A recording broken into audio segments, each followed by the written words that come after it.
Graça e paz a vós todos nesta terça-feira, dia 28 de janeiro de 2025, já de volta ao Rio de Janeiro, a minha cidade de Duque de Caxias. Dei um pulinho, como diz o mineiro, ali em São José dos Campos, no estado de São Paulo, para passar o aniversário da minha filha caçula com ela. Fiquei ali de sexta até ontem e foi muito bom. Pela primeira vez depois que ela foi morar em São Paulo, eu tive a oportunidade de estar junto com ela, como muitos de vocês assistiram, né, o vídeo que eu gravei. E eu quero agradecer as palavras de parabéns, de felicitações que vocês lá escreveram. E ela também agradece a cada um de vocês o meu muito obrigado. Queridos, eu quero hoje falar sobre a questão da escravidão. Escravidão esta imposta pela religião. Se as pessoas pudessem entender, porque elas não podem, porque estão cegas, como um dia nós também éramos cegos e não conseguíamos enxergar. Tanto é que quando o Espírito Santo nos tirou o véu, nos abriu a mente, nos deu o entendimento, nós abandonamos de uma vez por toda esse sistema religioso doutrinal. Fugimos dos templos, das sinagogas, saímos de debaixo dos preceitos dos homens, que atavam fardos pesados e nós não conseguíamos enxergar. Pensávamos que éramos livres, como muitos dos nossos irmãos que lá estão pensam também que são livres, mas são cegos, que não conseguem enxergar, porque eles são guiados por cegos, que também acham que são livres. Então um vai guiando o outro e não conseguem se libertar dos fardos e dos jugos que a religião impõe, por mais que eles tentem contestar isso, porque eles amam serem religiosos. Eles precisam de um templo. Eles precisam de um líder sobre a vida deles. Eles precisam de viver nas práticas de rudimentos. Todo esse contexto de coisas que eles realizam dentro de cada uma dessas denominações.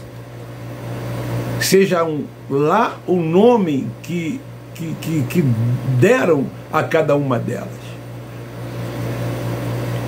O religioso, ele não consegue entender que adorar a Deus é em espírito e em verdade. Para que eles adorem, há necessidade de templo, que eles chamam de igreja. Sem templo, para eles não há adoração. Sem ritos, sem liturgias. Eles precisam desses lugares para que possam adorar a Deus. Me lembra, antes da cruz, o que é que os judeus faziam? Eles frequentavam montes, frequentavam os templos de Jerusalém.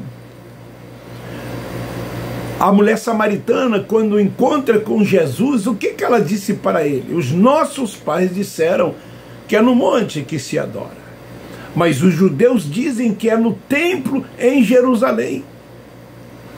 Ela não foi contestada pelo Cristo Nazareno, mas ele disse para aquela mulher que viria dias, mulher, virá dias, em que o Pai, religiosos evangélicos, o Pai é Espírito.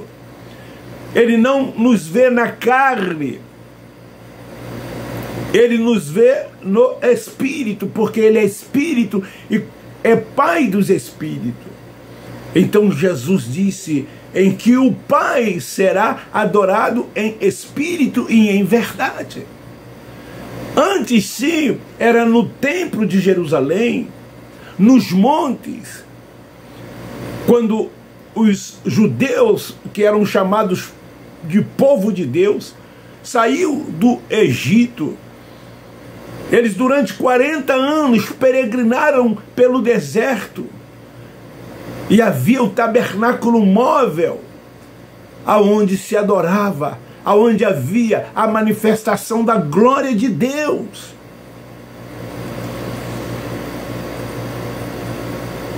Mas depois da cruz, quando Cristo Nazareno cumpre a lei e diz está tudo consumado, e que ele morre,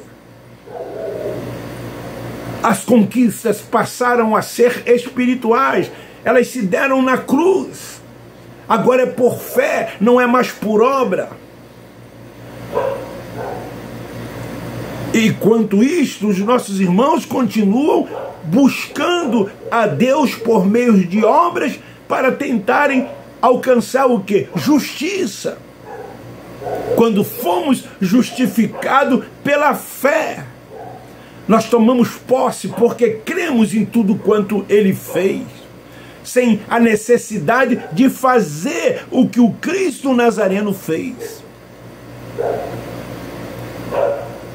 Então, assim, querido, como o judaísmo escravizava, atando fardos e julgos sobre as pessoas, a religião também escraviza os filhos de Deus que lá estão. Jesus disse nos seus dias a eles: vinde a mim, todos vós que estáis cansados, oprimidos e sobrecarregados. Os fardos da lei estavam sobre eles. Não havia paz, não havia neles segurança, por causa do jugo, por causa do fardo da lei. Era difícil cumprir, mas Jesus veio e cumpriu por eles. E ele diz então: vinde a mim, todos que estão cansados, oprimidos e sobrecarregados, eu vos aliviarei. Tomai sobre vós o meu jugo, o meu fardo é leve, o meu jugo é suave. Foi o que ele disse. Mas muitos preferiram, mesmo depois dele cumprir toda a lei, continuar a viver debaixo da lei, dos rudimentos da lei de Moisés. Paulo teve muitas dificuldades nos seus dias. Por isso que muitas das vezes ele se dirigindo, ele falou: permanecei, pois firme na liberdade com que ele vos libertou, porque muitos ainda viviam debaixo da escravidão, mesmo ele tendo cumprido a lei. Até aspas se entendem, porque o templo de Jerusalém ainda estava de pé. Mesmo Cristo tendo cumprido a lei, e o templo só foi derrubado no ano 70, quando o general Tito invadiu Jerusalém, e agora o templo físico é destruído, e a Jerusalém agora é espiritual. Não é mais físico, é espiritual. Mas só entendem isso os espirituais, que têm o entendimento, que não estão voltados para as coisas desta vida, mas estão voltados para as coisas do alto, para as coisas de cima, como Paulo escreve em Colossenses, capítulo 3. Pensai nas coisas do alto, e não nas coisas da terra, como os nossos irmãos ainda ficam voltados para as coisas desta vida. A adoração ao Pai é em espírito e em verdade. O culto a Ele é racional, é no Espírito, é pelo Espírito, é através do Espírito. Então ficam eles ainda debaixo de fardos e julgos impostos pela religião, que oprime os filhos de Deus que lá estão. Porque são cegos, que são capazes de... cegos que são dizer que são livres. Pergunta a um religioso evangélico, ou um religioso qualquer. Ele vai dizer que é livre, quando na verdade não são, por causa das suas obras. A prática não retrata a realidade de uma pessoa liberta. Os que são livres reinam em vida. Os que são livres descansam tão somente no Senhor. Os que são livres entendem qual é a perfeita, boa e agradável vontade de Deus. Os que são livres procuram crescer cada dia no conhecimento de Deus, avançando.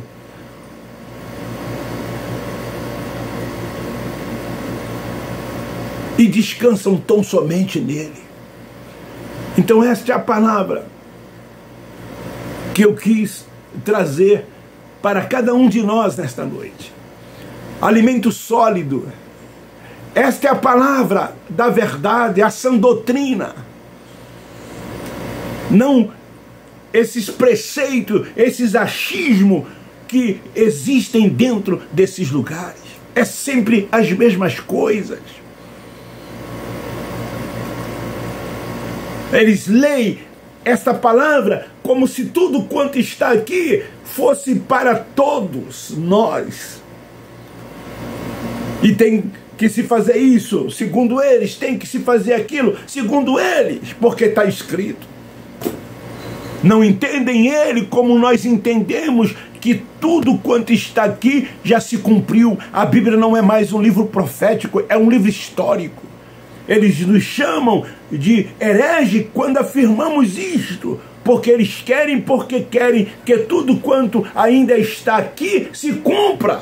Por isso que eles aguardam a volta de Jesus, o juízo de Deus, o arrebatamento, a transformação. Enfim, eles creem no inferno como lago de fogo e tormento eterno. Eles creem num Satanás como um ser espiritual.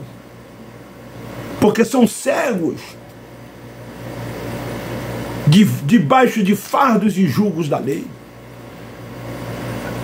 Mas glorificado seja a Deus, porque fomos alcançados. Sabemos que muitos dos nossos irmãos que lá estão são filhos da livre, e a hora que o Espírito Santo de Deus quiser, lhes abrirão o entendimento. Mas nem todos. É o tempo de Deus. É a vontade de Deus. E quando tiver que acontecer, vai acontecer. Eu costumo dizer a alguns irmãos que me perguntam, que ficam preocupados em querer fazer proselitismo, a evangelizar como eles evangelizam. Não, nós não estamos preocupados em fazer proselitismo. Se formos provocados, nós falamos da graça de Deus. Caso contrário, não vamos ficar aí querer evangelizá-los como eles fazem isto, querendo convencer as pessoas a aceitarem Jesus como Salvador, a se tornarem membros dessas sinagogas, para que possam alcançar a salvação. Sabe por quê, meu querido? Porque a salvação é na mente. Ela já te veio, você foi salvo na mente. Eles ainda não. Não sou eu nem você que vamos salvá-lo na mente. Quando Jesus ordenou os discípulos que fossem ao mundo de Israel, o crer ali era na mente. Mas os discípulos foram ao mundo de Israel porque Jesus mandou que eles fossem ao mundo de Israel.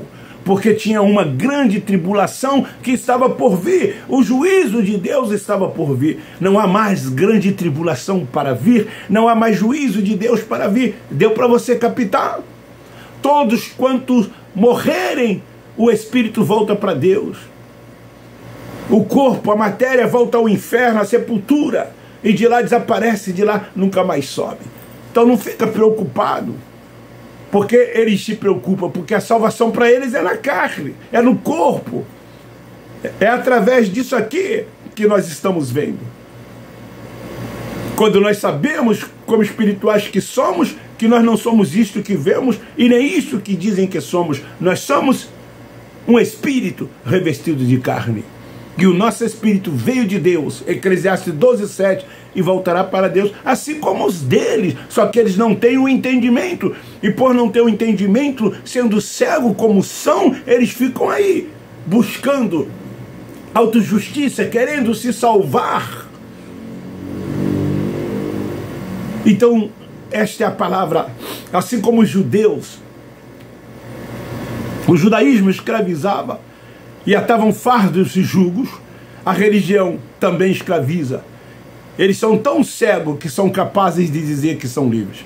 Forte abraço, beijo no seu coração, graça neles. Nós da graça de Deus amamos vocês.